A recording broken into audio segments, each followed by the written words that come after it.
এখানে না site seeing করার দুটো উপায় আছে। একটা হলো ঘন্টা হিসেবে মানে 1 ঘন্টা 100 বা 200টা একটু বেশি, আর নইলে আপনারা প্যাকেজ নিতে পারেন।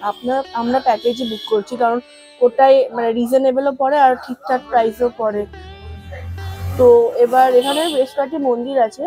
মন্দিরগুলোর মধ্যে লালজি টেম্পল, তারপর দলমাদল কামান, ছিন্নমস্তা টেম্পল, রাসমঞ্চ খুবই ফেমাস, তারপর জোর বাংলা, তারপর আরো বিভিন্ন অনেক মন্দির আছে। আমি প্রত্যেকটির নাম স্ক্রিনে দিয়ে দেবো, আপনারা অবশ্যই দেখে নেবেন স্ক্রিনে।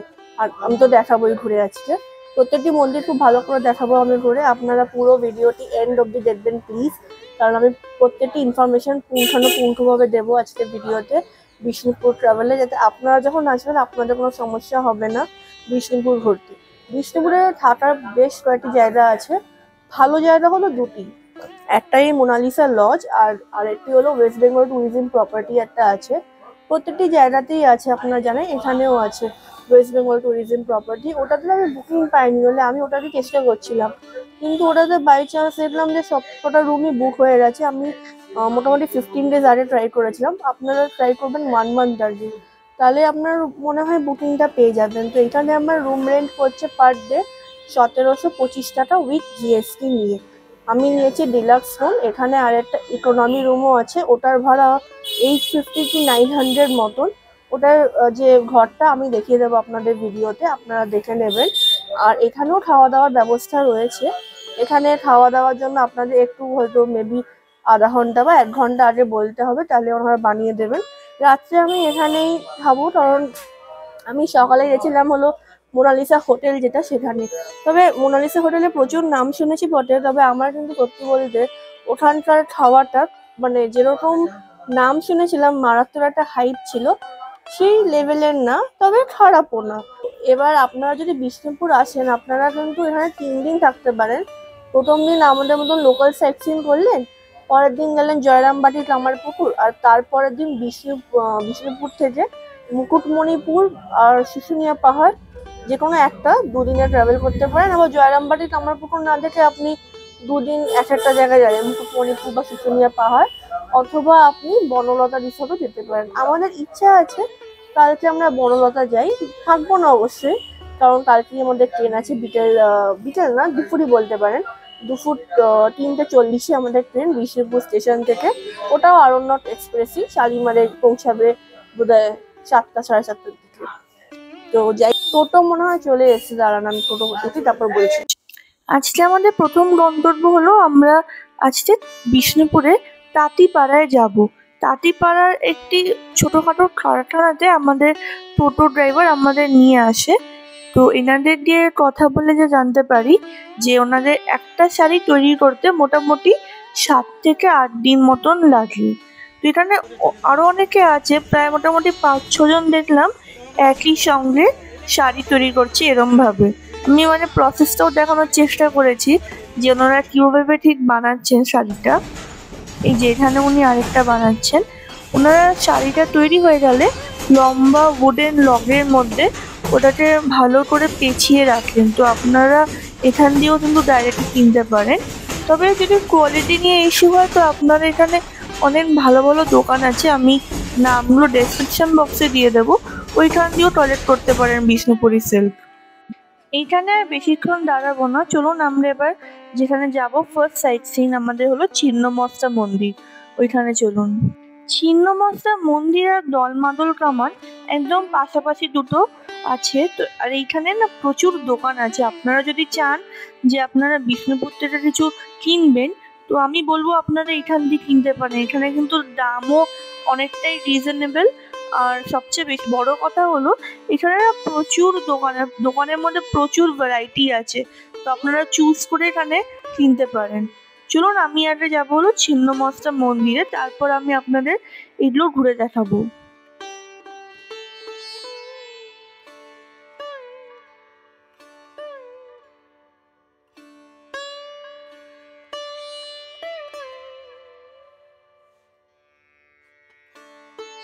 এটি হলো মা ছিন্নমস্তার মন্দির। এখানে দুদিকে প্রচুর ডালি পাওয়া যাচ্ছে পুজো দেওয়ার জন্য, আপনারা চাইলে এখানে পুজো দিতে পারবেন। তবে আমরা যেহেতু লাঞ্চ করে ফেলেছিলাম বলে আমরা ওই দিনকে পুজো পুজো দিতে পারিনি, তবে এইখানে আসতে হলে আপনারা সকাল 8টার সময় এসে পুজো দিতে পারবেন। আর এটা মনে হয় সন্ধ্যে 7টার পরে বন্ধ করে দেওয়া হয়। এর একদম পাশেই দলমাদল কামান আছে, তো জেনারেলি সবাই এটা আগে দেখে, তারপর কামানটা দেখে। তো আমি এখানে সেকেন্ড টাইম আসছি, কারণ আমি অলরেডি একবার এসেছিলাম এখানে, তখন আমি ভিডিও করতাম না, তো সেই জন্য তখনকার ভিডিও আমার কাছে নেই। তো তখন আমি যেরকম দেখেছিলাম এখনো ঠিক সেরকম ভাবেই প্রত্যেকটি জায়গায় এই মন্দিরে মেনটেন করা হয়েছে। কোথাও অল্প ময়লাও আমি পাইনি, ভীষণই সুন্দর আর পরিষ্কার পরিচ্ছন্ন এই মন্দিরটি। এই মন্দিরের দেবী ছিন্নমস্তা রূপে পূজিত হন। খুবই সুন্দর এই মন্দিরটি। মন্দিরের এই দেয়ালগুলোতে আমি দেখলাম মা সতীর যে হিস্ট্রিটা, ওটা সুন্দর করে এরকম ছবি এঁকে দেখানো হয়েছে। আর মন্দিরটা দেখেই বোঝা যায় যে খুব সুন্দর করে ওনারা মেনটেন করেন। এইখানে একটি মন্দিরের গর্ভগৃহ আছে, আর পাশে আরেকটি মন্দির আছে। আমি যখন গেছিলাম তখন ওই মন্দিরের দরজাটা মোস্ট প্রবাবলি বন্ধ ছিল, যার জন্য মন্দিরের গর্ভগৃহটা আমার ঠিক দেখা হয়নি। এই যে এই মন্দিরটার কথা বলছি। মন্দির ঘুরে আমরা এলাম এবার দলমাদল কামান দেখতে। মা ছিন্নমস্তা মন্দিরের একদম পাশেই অবস্থিত এই দলমাদল কামানটি। এটায় ঢুকতে কোনো রকম কোনো এন্ট্রি ফি লাগে না, আপনারা মন্দির দেখে আপনারা এখানে আসতে পারেন। তো এবার এইটার ইতিহাস সম্বন্ধে কিছু বলি। এই কামানটি সম্ভবত মল্ল রাজাদের তৈরি সর্ববৃহত্তর কামান। এটির লেন্থ মোটামুটি 3.8 মিটার, আর যে ডায়ামিটারটা সেটা হলো 30 সেন্টিমিটার। কামানটি পুরো বডিতে পার্সিয়ান ইনস্ক্রিপশন পাওয়া গেছে। আর 1931-এ এই কামানটি ন্যাশনাল ইম্পর্টেন্ট মনুমেন্ট হিসেবে ডিক্লেয়ার করা হয়েছে। এই কামানটি বীর হাম্বির, যিনি 49th মল্লরাজ ছিলেন, তিনি এই যে কামানটি নির্মাণের নির্দেশ করে সম্ভবত 1600 সেঞ্চুরিতে। এই যে এইটা হলো দলমাদল কামানের ওই হিস্ট্রির বোর্ডটা। দলমাদল কামান দেখে আমরা চলে আসি হলো রাসমঞ্চে। বিষ্ণুপুরের সব থেকে বিখ্যাত মন্দির এই রাসমঞ্চ।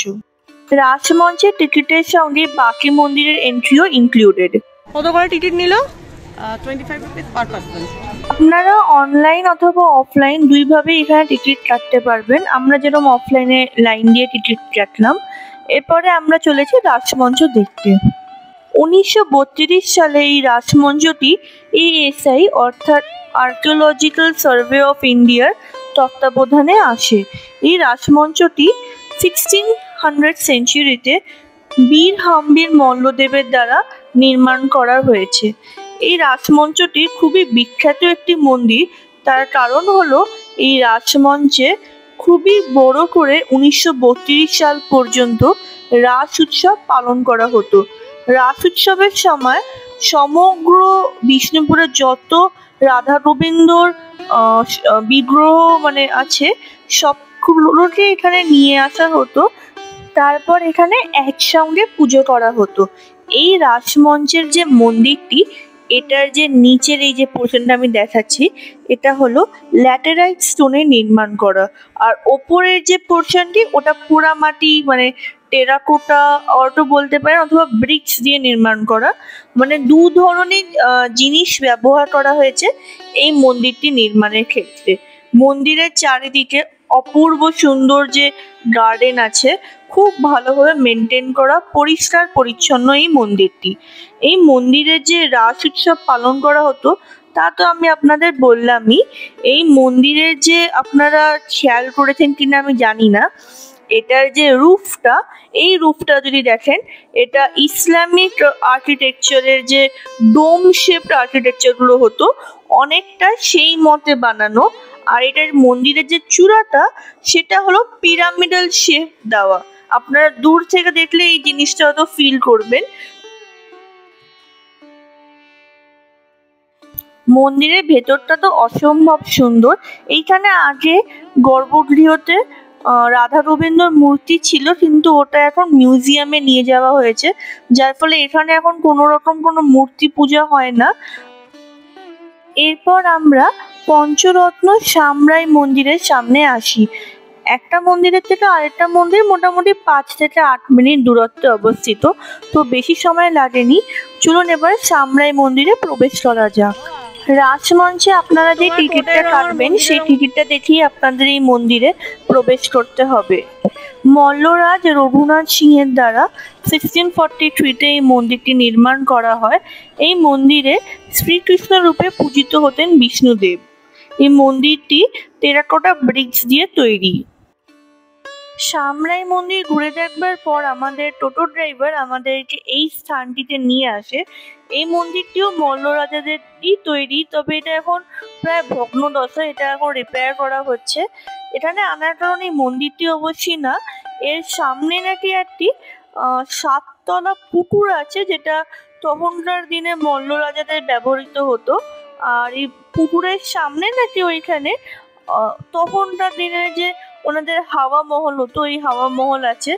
যদিও সেই মহলের ভগ্ন অবস্থা এখন প্রায়, তবুও উনি যা বললেন আমি আপনাদের সঙ্গে তুলে ধরছি। উনি পুরোটা যা বলেছেন আমি আপনাদের বলছি। এখনো 20-30 ফুট নিচে জল আছে, প্লাস কত নিচে দেখুন, কুয়োর মতো নিচে।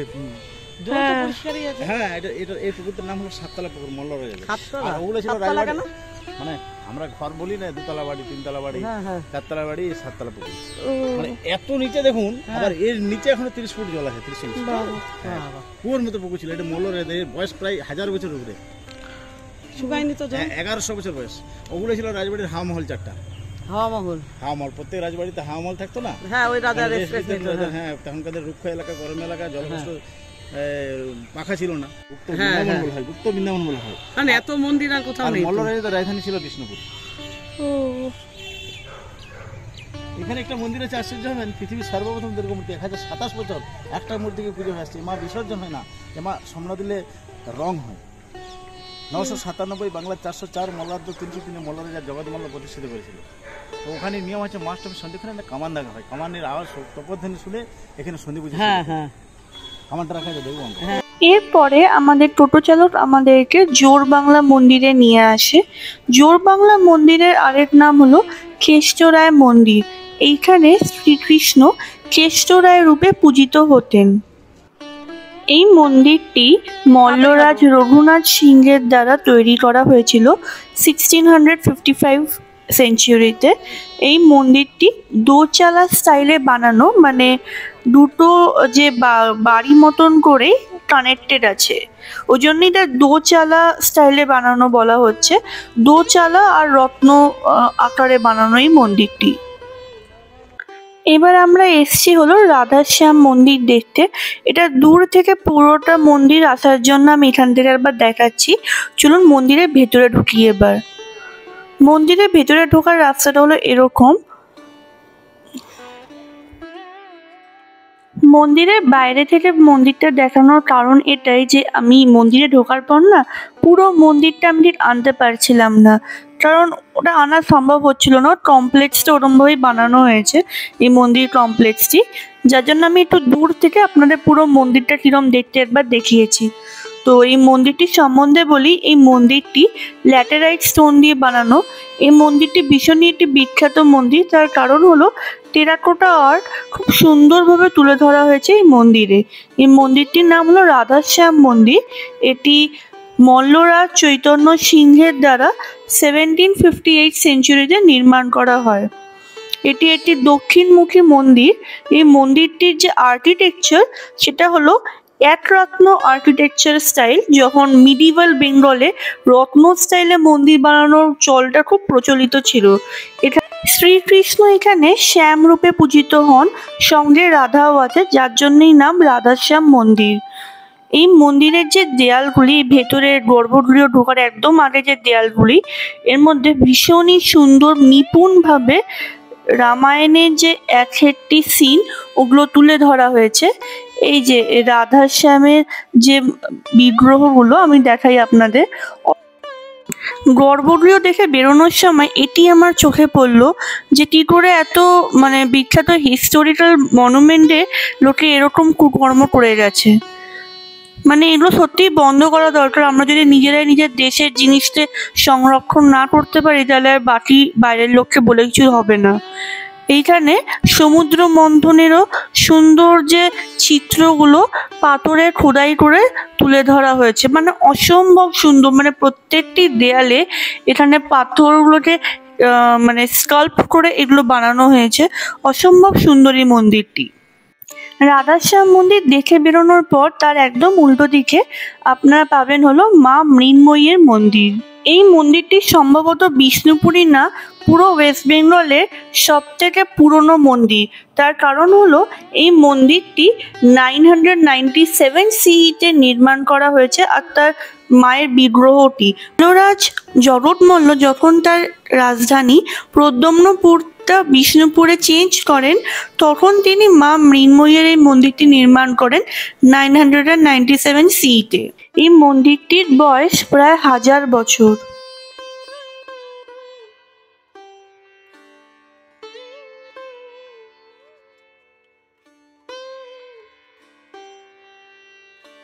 মা মৃন্ময়ী দেবীর মন্দির ঘুরে দেখবার পর আমরা চলে আসি হলো লালজি মন্দির ঘুরে দেখবার জন্য। এই মন্দিরটি নির্মাণ করেছিলেন মল্লরাজ বীরসিংহ দ্বিতীয়। এই মন্দিরটি একারত্ন স্টাইলে নির্মাণ করা। এই মন্দিরে রাধা কৃষ্ণের বিগ্রহ আছে, যেখানে ওনারা পূজিত হতেন। এই মন্দিরের কমপ্লেক্সের মধ্যে আপনারা দেখতে পাবেন যে এখানে একটা গ্রাউন্ড মতন আছে, সম্ভবত এটা কোনো একটা স্ট্রাকচারেরই ভগ্নাদশেষ। আর এখানে বসবার জন্য বেশ জায়গাও করা রয়েছে, তো আপনারা এখানে এসে বসতেও পারবেন। এরপরে আমরা দেখতে আসি হলো সীমানা গেট, যেটা বা বাউন্ডারি ওয়াল যেটা ছিল মল্ল রাজাদের, সেটি। এটি হলো মল্ল রাজাদের রথের স্টাইলে একটা ছোট্ট মন্দির। এখন আমি এসছি হলো মদনমোহন মন্দিরটি ঘুরে দেখবার জন্য। এই মন্দিরটি মল্লরাজ দুর্জন সিংহের দ্বারা 1694 CE-তে বানানো হয়েছিল। এই মন্দিরটি একারত্ন স্টাইলে বানানো।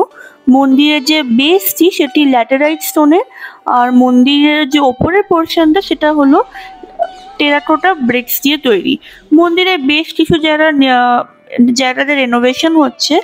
এই মন্দিরের প্রতিটি ওয়ালে আপনারা দেখতে পাচ্ছেন রামায়ণ আর মহাভারতের ইনস্ক্রিপশনস করা। এসছি হলো মুরলীমোহন মন্দিরটি ঘুরে দেখবার জন্য। এই মন্দিরটি মল্লরাজ বীরসিংহ দ্বিতীয়র মহারানী শিরোমণি দেবীর দ্বারা নির্মাণ করা হয়েছিল 1665 AD-তে। এই মন্দিরটি ল্যাটেরাইট স্টোনে নির্মাণ করা। বিষ্ণুপুরের 7টি একরত্নর মন্দিরের মধ্যে এটি হলো একটি। আমার আজকের ভিডিও এই পর্যন্তই। ভিডিওটি ভালো লাগলে পরে ভিডিওটি লাইক আর চ্যানেলটি সাবস্ক্রাইব করবেন। ধন্যবাদ।